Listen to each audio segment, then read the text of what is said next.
Okay. Genesis 1, in the beginning, God created the heaven and the earth. The name of God throughout Genesis 1 in the Hebrew. Oh, I forgot. Before they get there, remember, Mussy, we talked about how the term God is used. Yeah. And it switches. Yeah. Because they know the Hebrew so well. Remember, we've had that discussion. Yeah. And a big part of it is the pattern. Because remember, I don't think they, like I said, I've never met anyone that has talked about the pattern we've discussed. Mm-hmm.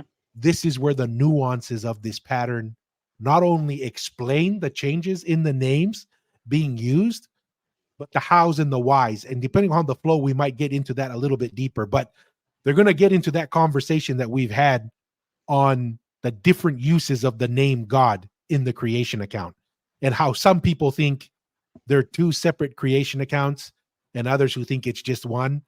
And apparently these two guys disagree. One guy thinks it's all one account. The other guy thinks they're two separate accounts. Mike? Yeah, Elohim. Is Elohim. It's plural. Okay. Bereshit bara Elohim et hashamayim ve'et haaretz.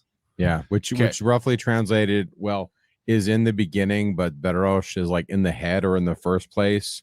The Elohim Barad, he created Ha'eretz, the land, Hashamayim, the heavens. He's making all this, but he's creating it, but it's plural gods.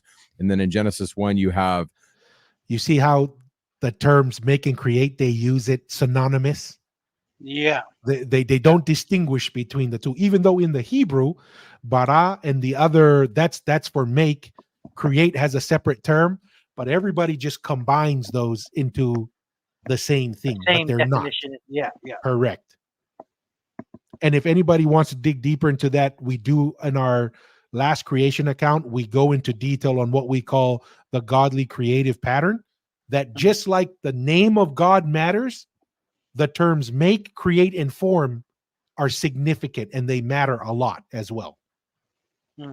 Dual beings at least, and they're saying, let us do this, let us do that. Okay. And my take on the creation of Adam and Eve is they are created in the image of a male and female deity. That's kind of Mike Day's take on Genesis 1. All right, rock on. Which we talked about. And the reason why that's important, because in the create stage, male and female are created at the same time. Right? And so in Genesis 1, they're created at the same time. But in Genesis 2, Adam is first and then Eve.